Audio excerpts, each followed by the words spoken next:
Mr. Nguyen is a refugee from Vietnam. He is a business owner, former president of the Vietnamese community in Tarrant County. He's the former Tarrant County Commissioner, and he currently serves as Deputy Chief for Congressman Ron Wright. So with that being said, we're going to learn a little bit about Mr. Nguyen and talk about this journey to inclusiveness. And I'll hand it over to you. Thank you, Michelle. Thank you, everyone, for allowing me to be here. It is truly a pleasure to be with the members of the Grand Prairie Chamber of Commerce again. It's been quite a while. Michelle asked me to share a bit about my story of how I came to America and how I grew up in America and the challenges that I faced, and share maybe some of my experiences and thoughts about inclusiveness and diversity. And hopefully my experience can help you in your own journey, in your business, in your personal life. I came here in 1981, as many of you know. I came from Vietnam, and the war in Vietnam really tore the country apart. When the communists took over Vietnam, South Vietnam that is, they began to violently impose socialism to the country. It wasn't a gradual process. It basically happened almost overnight. Anything that we hold dear in the past as well as today was completely destroyed. Our way of life was completely and utterly destroyed, from religion to private property ownership to culture, to family, to community, to neighborhood. Everything was torn apart. My father was imprisoned for being a president of a bank. They accused him of helping financing the war against the people of Vietnam. The house that my father built was taken away from us and turned into a police station. We essentially became homeless. My mother was a homemaker. She didn't really have any skill set. Became the breadwinner literally overnight. So naturally, my family fell into utter starvation, from middle class into the bottom rung of society.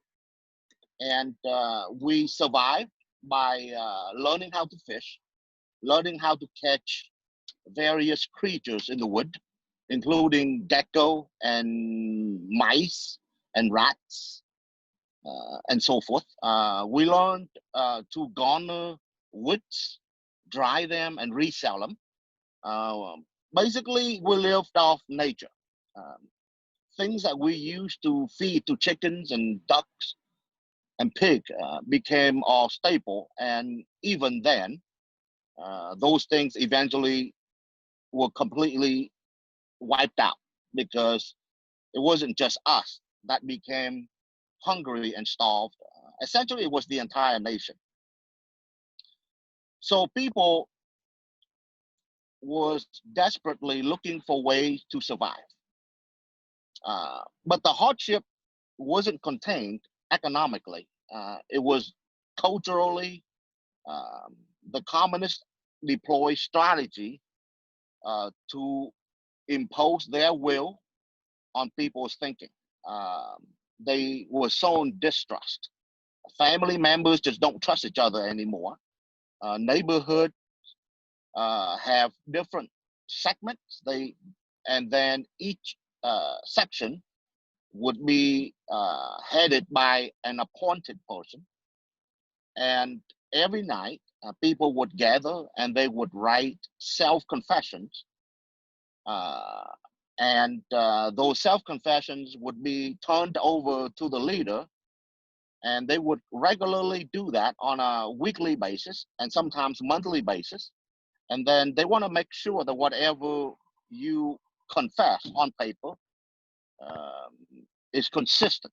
If there's any inconsistency, they would consider you not sincere, in supporting the people's movement and so forth. So as a result, people began to find ways outside of Vietnam. The lack of freedom, the oppression was unbearable. Most people understood, I think, that the probability for survival was very low, but they took their chances anyway. So my family, it took us 10 years in 3 different events to become reunited in the United States. First, in 1979, my first 2 brothers escaped. They spent 30 days on the ocean. The boat engine broke. One person died. They had very little food and almost no water. They survived by capturing rainwater and cooked to drink the steam, to catch the steam, and they survived from that. They were eventually saved by the USS Kirk, and who essentially evacuated them to Thailand and eventually to Covington, Kentucky. In 1981, after 6 years in prison, my father was released, and he planned multiple attempts to escape. Most fell. The last one that was successful was in 1981, in the month of April, 81. And after 10 days in the Pacific Ocean, I remember there was a storm. It was a terrible storm. I really thought that that was the end of us. Okay. The fishing, I'm talking about the vessel. The size of the vessel is really small. It's a typical fishing boat, maybe 20 feet long, 25, maybe 10 to 12 feet wide. About, in my particular escape, there was 78 people on the vessel. We also had very little food and very little water. So the water was mixed in with the diesel accidentally, and we had no other choice but to drink it. But eventually, on the 5th day, it was rationed to 3 tablespoons per person per day. Okay, but by the grace of God, 10 days later, we reached the coast of Malaysia on Palm Sunday. On Palm Sunday. Now, let it be told that prior to the escape, my father, trying to determine the divine intention for him and for the people, being a Christian, he opened up a Bible randomly. And it was a verse when Jesus was about to enter Jerusalem on a donkey. Okay, so you can call that a coincidence, or you can call that divine intervention. I'm a person of faith, so I really believe that God really took care of us, and He has His reason for that. We came to Covington, Kentucky in 1981. My mother and my youngest brother did not come until 1992. 1992. So essentially, it took from 1979 until 1992 for my immediate family to become reunited again in America. I settled in Covington, Kentucky, went to Holmes High School. It was quite an experience, but I never felt what most consider would be racism. It's more like kids being kids, whether there were very few Hispanic students, many blacks, and many white. And there were only 5 of us Vietnamese Asian kids throughout the entire school. So naturally, we were picked on for the way we looked, the way we dressed, the way we talked. But I never thought that it was racism. It was more like bullying and kids being stupid. Um, what I appreciate about Holmes High School was Coach Michael Young. He was a track coach. I never thought of him in terms of his colors, the color of his skin. But he worked with the school and started a soccer team because he want to be inclusive. He want to include us in the activities of the school, and we were soccer players. Okay, but as you know, in most part of the world, the sport is soccer. It's not football. It's not basketball. It's soccer. So Coach Young lobbied the principal, and eventually they started a soccer program. Okay, most non-Vietnamese on the soccer team never played soccer before. In fact, some of them would catch the ball, which is against the rule, every time the ball was kicked at them. Okay, so that is a good example of inclusiveness. That is a good example of inclusiveness, and we participated. Now, the coach could have started the soccer team, and we would be so scared or whatever reason and not participate. So when it comes to diversity and inclusiveness, it has to be a two-way street. The institution can do things to include people, but then people have to be willing to get out of their comfort zone and be a part of the institution or the organization as well. So it has to be a two-way street. So we grew up in Kentucky. Eventually, in 1985, I graduated from high school. I was a soccer star, even though my English skill was quite, let's put it as a working English skill, okay? So I went to college. It was very difficult because I had a dictionary with me everywhere I went, and understanding the subject for a Native American was difficult, leave alone someone who is still learning English. But I didn't know how we made it. I did okay in college. I wasn't a great student. History was difficult, but I enjoyed the subject of history. So I graduated from University of Kentucky. I joined the Army ROTC. Um, it was difficult. Some of the cadets, again, picked on me. They would call me gook, this and that. But I never took it personal. I figured it was just part of the culture, if you will. And I was determined to work a whole lot harder and to outperform any of my peers. And that was my determination to prove to them that I'm just as good, if not better. And so I guess, you know, there are times that life throw stuff at you, and it can be unfair. Definitely, if there's one thing that I can tell you, life is unfair. Okay, but you can certainly control how you respond to it. Okay, you can really control and determine the direction that you take with your action and your activities. And during this difficult time, faith was something that I subconsciously rely on. Now that I look back, I realize that faith played a very big part in my ability to not only survive the first decade or so in America, but also to thrive as well. I always rely on some of the Bible passage, like if God is with you, then who can be against you? Okay, and that gave me courage to do things that was really outside of my comfort zone. Can you imagine someone who can't really speak English well singing the cadence, marching a platoon of cadets down the street?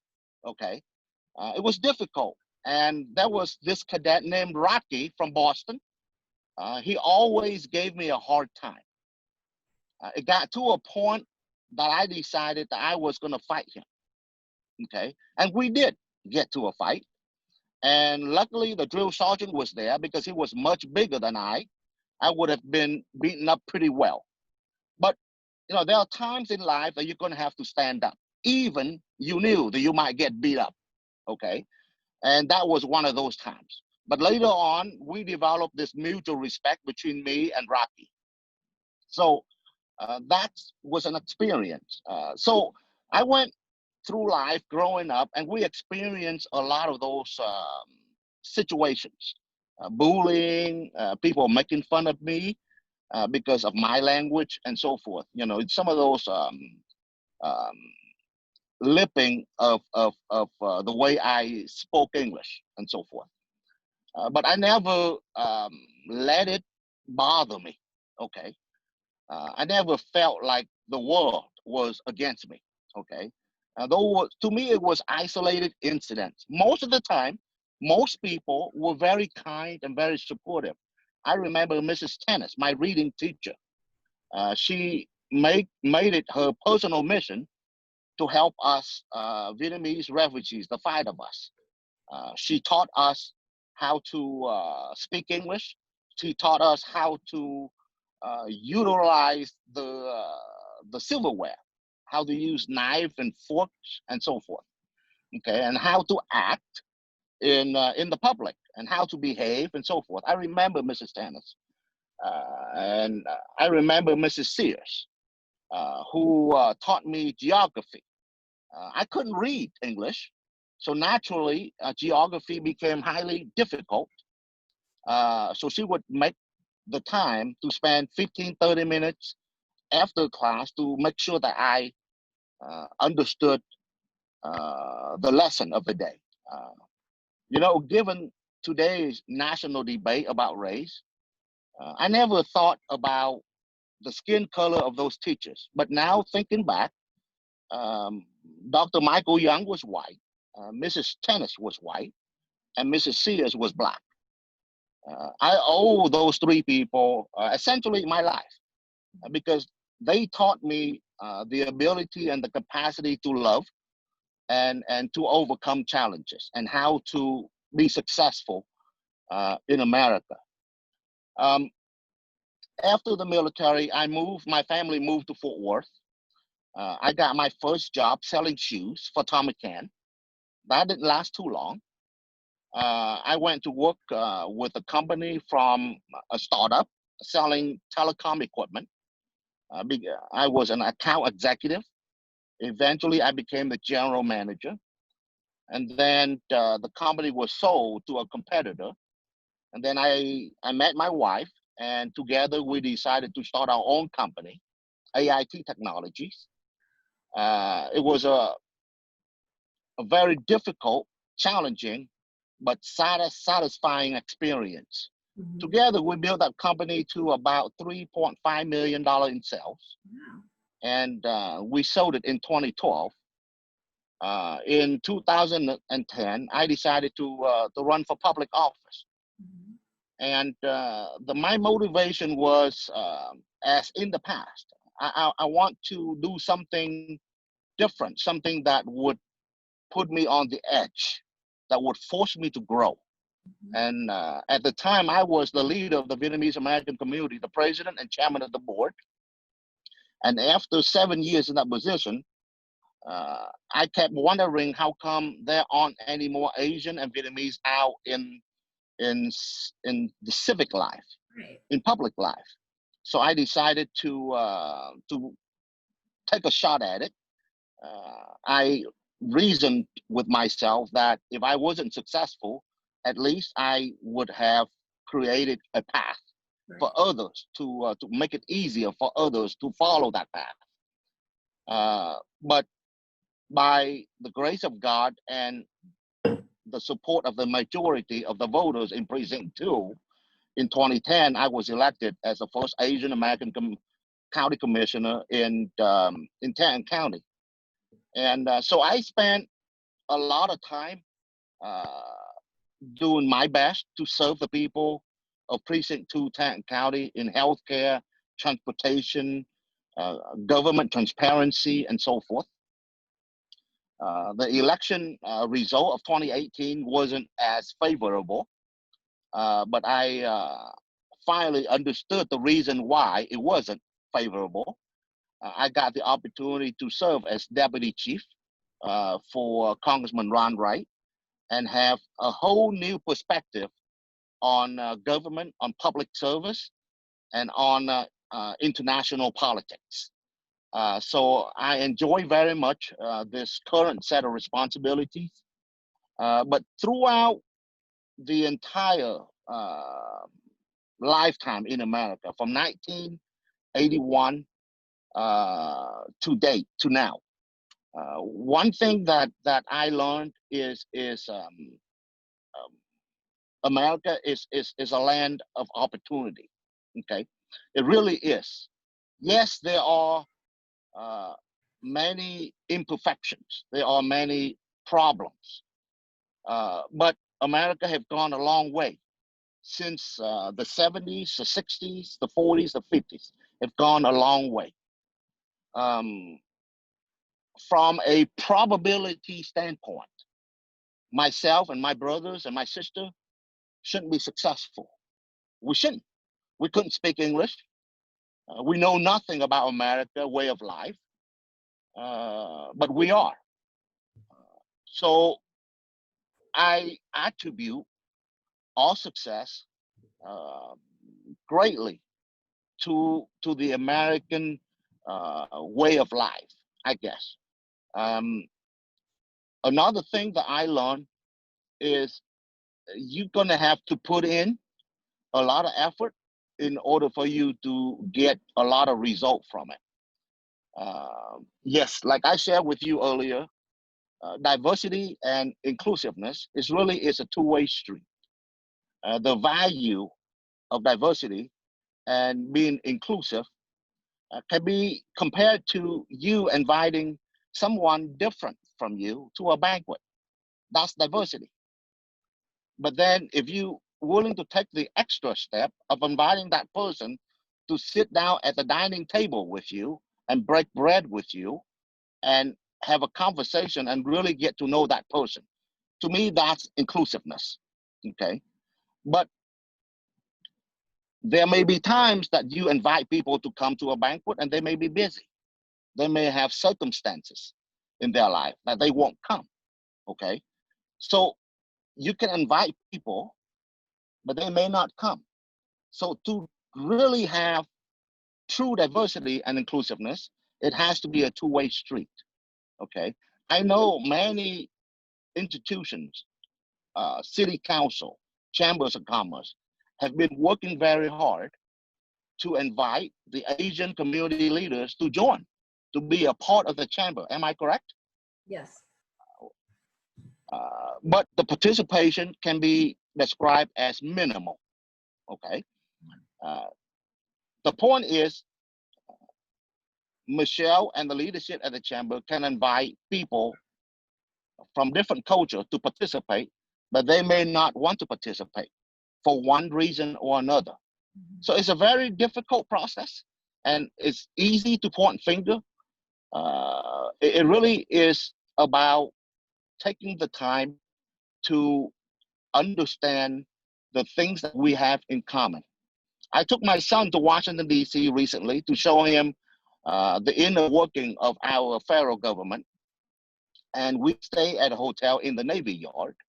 And one evening we took a walk around the Navy Yard, and he really liked the buildings and the infrastructure, the big sidewalks and so forth. Very walkable. I asked him, what do you like about the buildings here? And he said it's very modern, very friendly and comfortable and feel safe and so forth. And then I proceeded to ask him, what are the similarities of these buildings here in Washington, D.C. and buildings we have in Arlington, in Grand Prairie area, and maybe the buildings that we had back then, thousands of years ago? And he thought about it a little bit. He said, well, they all have a roof. They all have a foundation. I said, exactly, right? So sometimes we pay too much attention to the cosmetics, to the windows, the color of the paint. the color of our skin. I think we need to focus on what I consider the objective truth, right? The Republicans have one set of truth, and then the Democrats have another set of truth, and each of us has our own set of truth. But there is an objective set of truth, like gravity. You can agree with gravity or not gravity, but gravity is gravity, okay? So in order for you to fly, you have to understand the law of gravity, because if you don't, you will never be able to fly. The same thing. You have to understand the common things that we have. And the common things that we share is the objective truth. It really doesn't matter who we are. We have to have family, because family is a place where we rest, where we support each other, where we help each other through our troubles. Family is really important to everyone, me, you, and so forth. A person may not be happy because he or she has a broken family. So until that cornerstone is healed, it's very difficult for that person to be happy. So I would encourage every one of us, as we pursue diversity and inclusiveness, focus more on the things that we have in common. I think by focusing on what I consider the common objective truth that we share with each other, things like faith, family, community, like it or not, we are all American. I may have cultural Vietnamese cultural values that are important to me, and Michelle may have her own cultural values that are important to her. And my Hispanic friend may have values that are important to that person. And we should endear those values, and we should love those values and respect those values. But when we come together as a community, we can all agree that we're American, and we should operate based on a common set of American values as well. So my life story is very difficult, it's uncommon, and I don't wish that on anyone, okay? The probability for me to be successful, unhappy, or even alive was extremely low, But somehow, some way, here I am, sitting in a passenger car and talking to you via a smartphone using Zoom. I don't know what led me to this point, but I can tell you that without God, without family, without community, and without this beautiful country that I love, America, I wouldn't be here. So let's celebrate those objective truths that we have in common.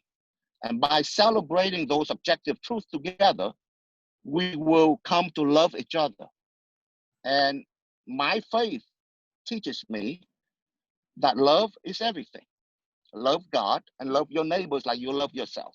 You may have a different faith, I understand that, but the objective truth is love. So if we can work together based on that objective truth, I really believe that we can overcome anything. And when we accept that objective truth, you will understand that diversity and inclusiveness is really just a buzzword. What really matters is how we love and respect one another based on the objective commonality that we have with one another. So I'll stop here. And if you have any questions or any comments, I would love to hear from you. Thank you. Thank you, Andy. Thank you so much. I'm reading from the chat because I'm thinking on your phone, you probably can't see the chat. Yinka has commented on here that he's also from Kentucky. His parents were immigrants from Nigeria, and he can completely relate. Amen. Oh, that's great. Yeah. Amen to faith in God. Thank you, Mr. Nguyen, for sharing your experiences, journey, and service. And Prudence Mathis with the Nicholas Foundation says, Andy, I had not heard your story before, and thank you so much for sharing it with us. If you guys have any other questions or comments, I want to know too. I know that you're unbelievably optimistic, and I'm also an optimist, but I think probably your optimism could have gone one way or the other, or could have existed or not after your boat ride here. I'm glad that you chose the other way and you saw all the positive sides to having arrived here and reuniting with your family. But I wonder too, do you feel like you ever experienced any biases as you came up through or like in your political, roles? Did you experience any of them, or did you just see them and you were, like you are now? That's not personal, and that's just their point of view. When I ran for public office in 2010, a majority of people supported me, and they came from all walks of life. Many white individuals supported me, many Black individuals supported me, Hispanics and Asian. I think it was more of a fear of the unknown, a group of experience within the Republican Party worked hard to oppose me. I guess because they thought that I was different from them based on my exterior look. But after I won the election, I reached out to those individuals, and most people became very accepting of me, and they learned to appreciate my perspective. But some held on to their limited and narrow belief. And I believe you just have to go on. You just can't make everybody happy. I love those individuals anyway. They can call me names, and I will always tell them and responding to them that I love them too. And to me, that's my way of responding to some of the hatred that I experience by simply tell them, hey, I love you too. And it's amazing how they didn't know how to act when they received that sort of response from me. And I learned to understand that as you journey through life, just like you walk on a dirt path, you're gonna get mud on your shoes and on your shirt and on your suit. It's natural, right? As long as you don't get dirt onto your heart and your mind, then you'll be just fine.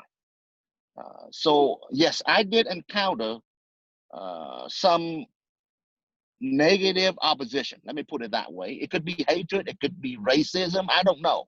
I don't take the time to really decipher what that is. I just knew that I didn't want any part of that. And I moved on. When I was the president of the Vietnamese community, a couple incidents occurred that forced me to lead a couple protests. And that was a last resort. UTA decided to display the flag of the communist Vietnam. As you know, most Vietnamese here are victims of communism. So I met with the leadership at UTA at the time and told them what you are doing is similar to you hanging the swastika in a Jewish community.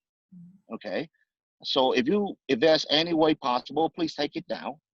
And the president defended his position based on freedom of speech. And then the provost said something to a group of us in the office, the provost at the time. He said that if you didn't like what you saw, then close your eyes. Okay. And that became our rallying cry. 5,000 people marched on Cooper Street, demanding an apology from UTA and removal of the communist flag. Yes, there are ignorant people in the world, but I don't think UTA is ignorant. I don't think UTA has institutionalized racism or ignorance. I think that one individual was ignorant. Okay, so I think it's really important for us to separate the incident from the system. Okay, maybe in the 60s, the system was plagued with bias and racism and so forth. But we have to recognize that we have gone a long way. I think spots of racism still exist in America, not only with individuals, but in various institutions, but not throughout the entire country. I really believe that because America, compared to other countries that I have experience with, the soul of America is good. Okay, the soul, the essence of America is good. We are not perfect, certainly, but there will always be a progression of improvement over time. In other countries like Vietnam, like China, like Russia, for example, no such thing exists. The essence of America is beautiful, is pure, is good. And I think that is a cause for celebration. That is a cause for celebration. That's beautiful. Thank you so much for that. Angela Knapp with the Harmony Science Academy mentioned in the chat box. She says, "You are amazing. I appreciate your story of faith and survival. I would love to have you share your story with teachers." And then she also said, after you made some comments, "Way to go. That's the problem. Closing our eyes is not the answer." So I want to open the floor. Does anyone else have any comments or questions for Andy while we have him? There's another comment on the chat that says, "Andy, thanks so much for sharing. Your story is phenomenal and inspiring." That's from Shebra Hackett with Allstate here in Grand Prairie. Any other comments? I just want to say that I'm not great. Okay, my story, God is the artist. Okay, I'm just sharing you what I really believe is the objective truth. Okay, have you ever wondered, and I often wonder, why I live and my best friends died on the ocean? Mm-hmm. Many other people died on the ocean. In fact, over 60% of Vietnamese who escaped from Vietnam died in the ocean. Then why me? Why my family? And I have been seeking the answer to that question all my life. Even at this point, I'm still seeking the answer. And it becomes a motivation for me to do more and to be more. Because I figured if God gave me a chance to live, then I gotta make the most out of it. Okay. And it's just my shallow mind. That's just my way of reasoning why I exist. I guess all of us human beings will look for meaning, right? We tend to do that, and I'm no exception. That's another objective truth, that regardless of who you are, whether you're from Africa or Asia or South America or wherever, you will always look for meaning in your life. What is the meaning of your life? Because if your life has no meaning, it will be pretty boring. Agreed. All right. Well, I am just thrilled to have been able to have your time. And again, we appreciate you honoring your commitment. Mr. Nguyen was pulled out of town unexpectedly. And so he honored his commitment here with the chamber. And that's why he's on a phone in a car. I offered to change the date and time, and he wanted to maintain and make sure that we kept the schedule on. So I appreciate that. And I love having the insight and knowing you better. And I think that it was eye-opening for many of us. And I do plan to share this on our social media. So again, I want to thank you so much for your time, and thank all of our guests for being here today. I know that you will positively impact all of the people that are on this call and that listen. It's truly inspiring. You say you're not anything different or special, but whatever you are, I know that your story is inspiring to all. So with that being said, if there are no more questions or comments, it is 11:45, and we're going to let you go to lunch, Mr. Nguyen. Thank you, Michelle. And I look forward to being able to see you and all of you again in person in the future, whenever that happens. And until then, I hope you all stay safe and have a great week.